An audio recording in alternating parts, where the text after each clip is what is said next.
So, lawyer tampan di sini dan ya, pembahasan hari ini gue mau ngasih tahu kenapa penghasilan 50% dari advokat gue itu larinya ke cryptocurrency.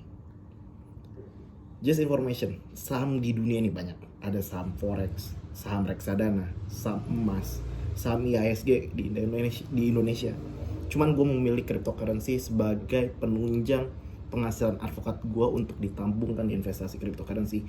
Padahal fluktuatifnya itu sangat turun naiknya sangat cepat, sangat drastis. Bisa naiknya naik parah, bisa turunnya turun parah. Ada suara motor, seperti yang gue bilang gue nggak ngerti biar bagaimana ekongan ini, gue kurang paham. But kalian dukung channel ini supaya semakin besar dan gue punya tim bagaimana bisa menghandle nya. Ingat, ini just information dan tetap kalian do your own research ya. Gua mulai tertarik main crypto itu di tahun 2017 sebenarnya. Itu gue masih kuliah dan udah wisuda, malah baru wisuda gue udah mulai research tentang cryptocurrency, dimulai dari Bitcoin terutama ya, mengenal Bitcoin terlebih dahulu. Apa sih blockchain itu? Apa sih project-project itu dalam sebuah cryptocurrency? Setiap koinnya beda-beda. Dan gue mempelajari itu lewat buku, YouTube, dan lain-lain. Banyak banget. Bahkan gue ikut kelas, sampai gue ikut kelas. Cuman ya memang permasalahan di cryptocurrency itu gue gak punya modal. Itu permasalahannya. Menurut gue, penghasilan gue selama gue menanam kripto ya, dari penghasilan gue advokat, gue tanam 50% dari penghasilan advokat gue ke cryptocurrency karena gue banyak banget megang koin. Tapi koin yang jelas ya, by research. Jadi kalian jangan pernah naruh koin karena dari omongan orang dan lain-lain. Menurut gue itu serba research.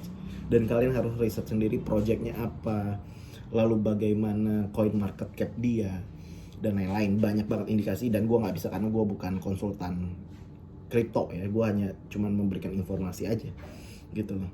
Selebihnya kalian riset sendiri. Menurut gua penghasilan gua selama gua menanamkan uang di cryptocurrency melalui gaji advokat gua, 50% yang sekarang gua terima lebih banyak. Tapi sekali lagi, ini melalui by research gitu loh. Nanti kalau urusan koin-koin apa yang gua tanam di episode berikutnya. Ini hanya kenapa gue berani nanem saham di cryptocurrency yang padahal semua orang tahu, banyak food dan lain-lain yang ngomongin Bitcoin terutama ya, di negara-negara sampai Cina udah blacklist kripto ya, nggak boleh ada warga Chinese yang main kripto. Lalu juga negara-negara lain yang menutup, ngeban aplikasi-aplikasi jual beli cryptocurrency, tapi gue tetap bertahan. Karena apa? Gue sudah menikmati hasilnya sampai dengan sekarang. Dan hasil yang gue terima itu 50% lebih banyak dari gaji gue sebagai advokat.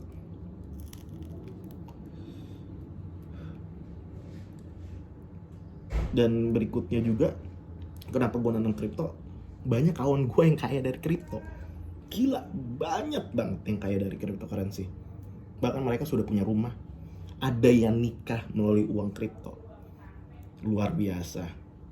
That's why gue sangat expert dan sangat senang main cryptocurrency ya. Terserah kalian mau nanti komen apa. Cuman menurut gue nih, kalau lu baru mau main kripto, ini yang pertama gue siapkan adalah bukan uang. Karena pada saat gue main kripto, uangnya ada. Tapi pada saat main kriptonya, mental gue yang kena, psikologis gue kalau sidang dan lain-lain gue bisa tenang. Tapi kalau kripto jatuh, gue nggak tenang, psikologis gue kena. Wow, kayak ngebloom gitu loh pikiran gue ketika kalau lagi down parah. Makanya sekali lagi ini do your own research gitu loh. Lo nggak bisa main kripto cuma sekedar lo ikut-ikut FOMO, nggak bisa. Kalau lo FOMO, lu bakal nyalahin orang banyak, terutama para youtuber yang ngasih rekomendasi kripto. Gue ngikutin ini akhirnya jatuh. No, orang-orang ngasih research kalian karena mereka meresearch, mereka memberikan informasi karena mereka sudah kaya dari kripto dan mereka sudah berhasil di kripto. Orang kalau belum berhasil di kripto, mereka nggak mau ngasih jaminan atau dan lain-lain, atau memberikan informasi ngasal-ngasalan. It's just about viral. No, bagi gue berbicara layaknya advokat di sini, yaitu memberikan hanya keterangan aja gitu loh, informasi saja. Selebihnya adalah percaya atau tidak percaya, ya monggo.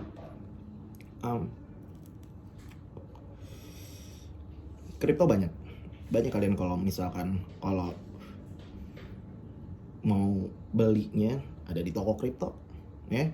Lalu ada Binance, juga ada Indodex yang gue ikutin ya, yang gue ikut percaya. Kalau yang lainnya banyak, ada Get.io, Bitmart, Hotbit, terus juga Robinhood, dan apa lagi, Coinbase, banyak banget. Dan cara kalian memperhatikan chart ataupun koin-koin market yang beredar di dunia, kalian bisa buka Coin Market Cap atau CoinGecko yang memang itu memberikan informasi banyak tentang cryptocurrency. Gua ngasih caranya gimana kalian bisa menemui informasi-informasi kripto yang sangat update dan yang bisa kalian ikutin. Pertama, gue by Twitter. Gue sangat aktif di Twitter, terutama dalam cryptocurrency. Gue sangat aktif, ya. Kalau kalian mau lihat Twitter gue, link deskripsinya ada di bawah. Cryptocurrency itu, kalau sejarahnya ya dari yang gue baca, itu pada tahun 2008 tahun 2008 itu terkait pasar yang sangat amburadul di dunia ini, terutama di Amerika pada saat itu. Sehingga makanya diciptakan oleh seseorang ya, yang sampai sekarang kita tidak tahu siapa pencipta Bitcoin, hanya nama samaran aja gitu. Dan dari Bitcoin semuanya mulai tenar, mulai orang-orang mulai membuat koin-koin. Dan yang kedua ada Ethereum, market cap terbesar di dunia. Lalu juga ada Binance ya, yang hanya beberapa tahun sekarang harganya saja sudah menyentuh, kalau dirupiahkan 5 juta rupiah ya, dan sekarang sudah 8 juta malah. Sekarang sudah 8 juta. Pada saat gue tahu Binance itu harganya masih 1.500.000 tahun lalu. Sekarang sudah 8 juta. Gila gak lu? Lu beli satu koin pada saat di akhir 2020 ya, yang masih 1 jutaan, dan sekarang kalian sudah 8 juta. Bayangkan kalau kalian beli berapa puluh Binance. Kalau ditanya koin apa yang paling gue favoritin sampai sekarang, ya masih koin Shiba Inu gitu loh. Karena itu koin pertama gue, emasnya gue di Shiba Inu. Gue naruh di Shiba Inu itu di bulan Februari dulu.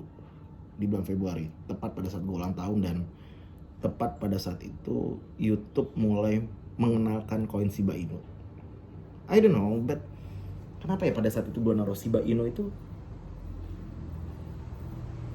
Coba gue ingat-ingat, kenapa gue naruh Shiba Inu pada tahun itu? Karena gue ngelihatnya ini koin kayak sejarahnya sama kayak Bitcoin gitu loh. Penciptanya tidak tahu siapa, pakai nama samaran juga, projectnya pelan-pelan, tapi naiknya kita tidak tahu, sangat parah pumpnya, seperti itu. Dan menurut gue Shiba Inu lah penghasilan cuan gue sampai saat ini, yang pemasukan gue itu tidak habis-habis dari Shiba Inu gitu. Ini gue jujur, it's just information. Mobil gue itu masih ada 2 tahun dan selesai 2024. Dan lunas di tahun ini gara-gara Shiba Inu. No hoax, but it is real. Luar biasa, Shiba Inu sangat membantu gue. Lalu di bulan Oktober atau November kemarin, kayaknya akhir Oktober deh, Facebook mengumumkan untuk fokus ke Metaverse dan berubah nama perusahaannya menjadi Meta. Dan gue sudah mengikuti Meta itu dari zaman film Ready Player One. Gue udah percaya ketika film ini rilis, ini pasti masa depan dunia bakal ada hal seperti ini. Kita nyari duit dalam dunia Metaverse, dan it's just real. Dan sekarang semua koin-koin projectnya ingin punya Metaverse. Bayangkan, hanya hitungan berapa bulan. Bagaimana bertahun-tahun kemudian semua koin akan punya NFT-nya sendiri, non-fungible token-nya sendiri, punya game-nya sendiri. Bahkan Shiba Inu project terbesarnya adalah Metaverse. Dia punya game Meta sendiri dengan penjualan NFT 10.000 NFT dalam waktu setengah jam. Gila. Dan sekarang sudah banyak yang menjual dengan harga tinggi. Yang kalian pada saat itu kalau beli NFT-nya Shiba itu harganya masih murah banget di bulan Oktober kemarin. Ini kenapa gue sangat serius dalam dunia kripto. Sekali lagi, ini bukan ajakan untuk kalian bermain kripto, cuman ini informasi aja gitu loh. Kok bisa seorang advokat seperti gue berani nanem di dunia cryptocurrency yang padahal menurut gue it just enough gitu loh dari penghasilan gue aja. Kenapa gue harus puterin lagi di dunia kripto? Kalau kalian berharap kripto buat kalian kaya dadakan, no, it's impossible. But keajaiban kapan aja bisa kan? Ya. Itu aja sih menurut gue. Nanti selebihnya kalau kalian mau tahu koin-koin apa aja yang gue mainin dan koin-koin apa saja yang gue sangat suka ya, gue akan memberikan informasinya tiap hari bahkan. Karena gue juga tertarik nih dalam dunia YouTube untuk memberikan informasi terkait dengan cryptocurrency. Tapi gue nggak memberikan detailnya, gue hanya menjelaskan aja koin-koin apa aja yang hits. Seperti itu. So, itu aja yang bisa gue sampaikan. Kalau misalkan kalian suka, kalian bisa like. Kalau kalian mau ada pembicaraan atau diskusi, kalian bisa komen. Dan jangan lupa subscribe. So, gue Loya Tampan. That's it.